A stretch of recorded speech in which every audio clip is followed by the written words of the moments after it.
Hello, this is a League starter guide from my Cold Widowhail Spark Blood Mage. This is a fantastic low-budget League start viable build with exceptional clear and solid single target damage as well.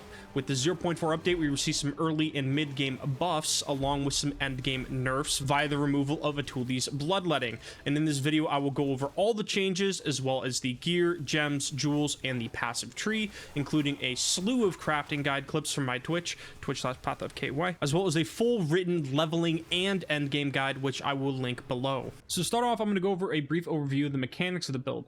We are using Spark, but we are only concerned about the cold infused version of Spark, which does almost triple the damage of the base skill, and in addition to that, it also fires 7 additional projectiles, up from 12 to 19. We are using a Widowhail with a penetrating quiver base with +2 level all projectile skills and projectile speed to give us an incredible amount of projectile speed on the Spark, along with a ton of gem levels. And to generate our infusions, we are doing a couple things. We are wearing a Call of the Brotherhood to convert all of our lightning to cold, in combination with Siphon Elements, which gives us a chance to spawn a Remnant upon freezing a target, in combination with things like Frost Bomb, which would generate us a couple charges, as well as a Cast on Crit setup with Arc and Snap. That is not going to be included in my current setup here, but it is something to consider testing in-game when patch launches tomorrow. However, something to consider for the next patch is the change to Elemental Equilibrium. Instead of it granting a random charge whenever you get a charge, it now causes cold infusions you create to be fire, fire infusions you create to be lightning, and lightning infusions you create to instead be cold.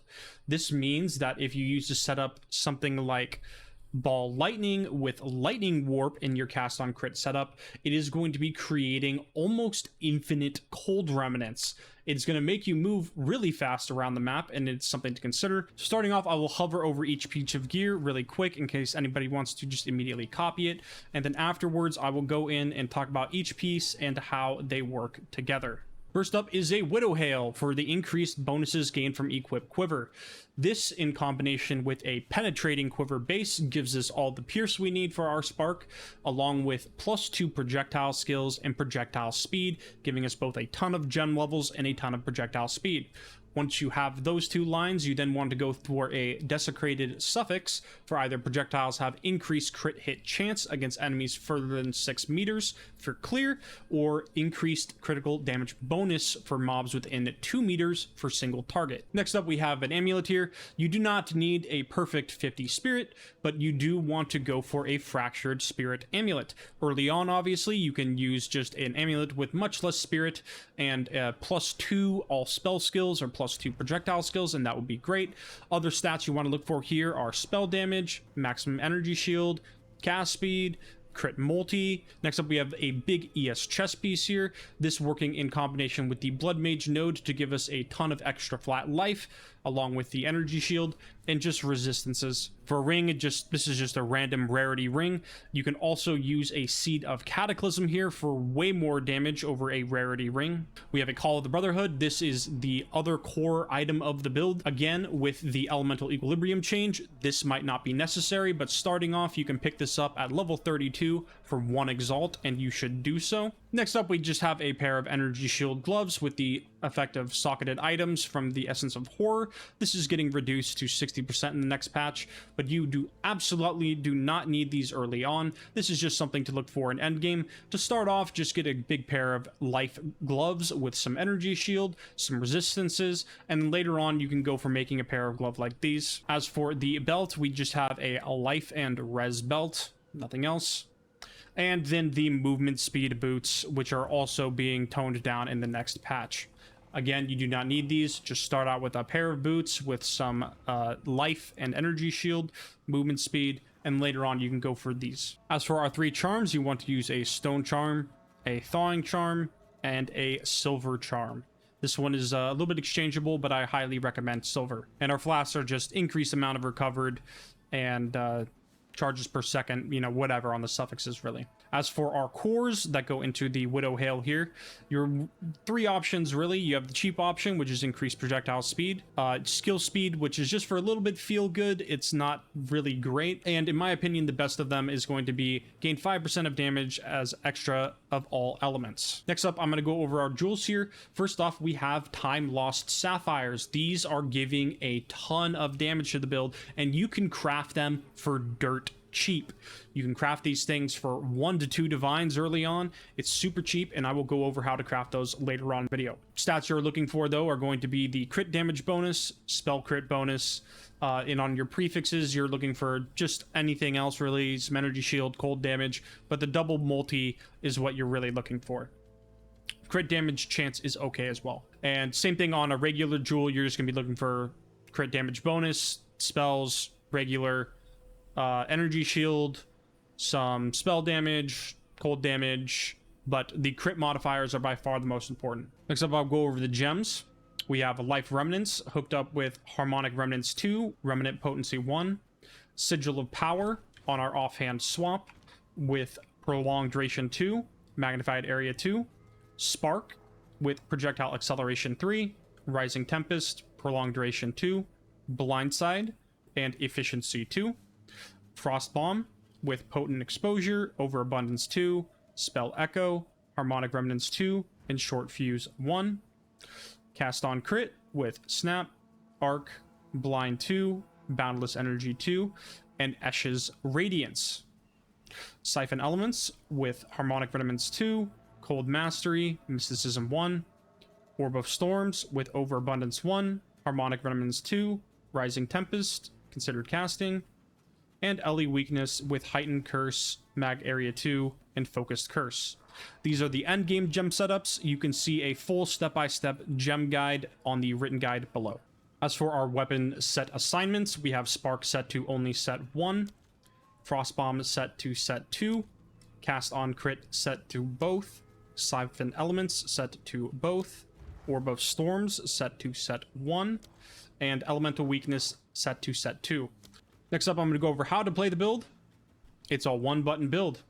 You just walk throughout your map, you press your Spark, things are going to get frozen via the Call of Brotherhood, and if you ever feel like you need to generate some extra frost charges, you can put down your Frost Bomb.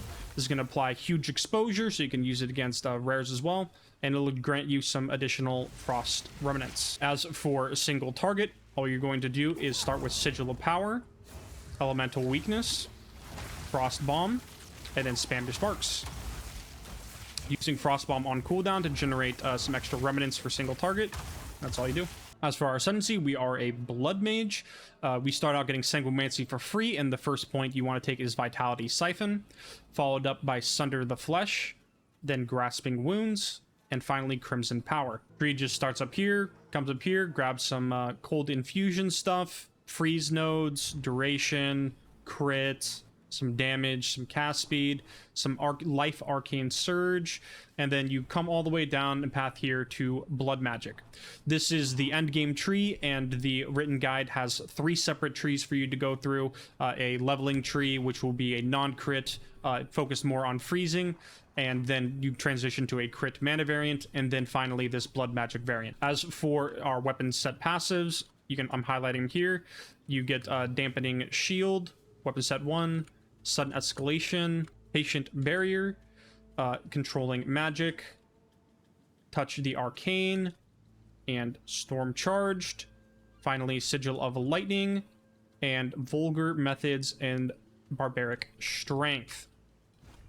As for our second set here, it's focused on exposure and curse effect. We pick up stripped defenses, overexposure, master of hexes, lingering whispers, fated end, and that's it. So that's going to be it from me. If you have any questions, feel free to swing by stream at twitch.tv/pathofky. Check out the FAQ below or leave a comment and I will get back to you the moment I see it. I have a full written leveling and endgame guide with step-by-step passive tree and gem progressions, which I will link below.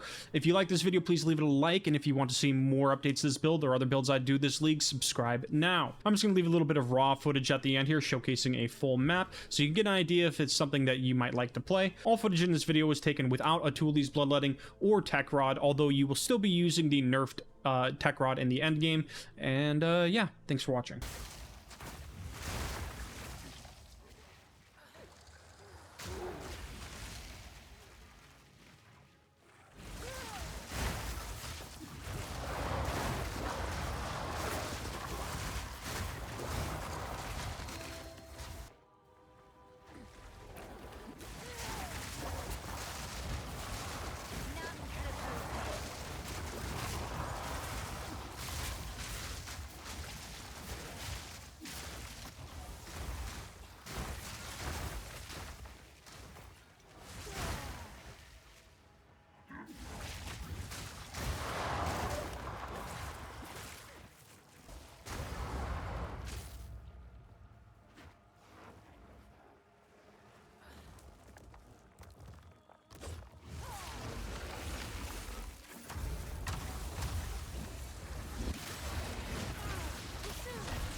Hi, I'm Chris Wilson from Grinding Gear Games. Subscribe now and like the video.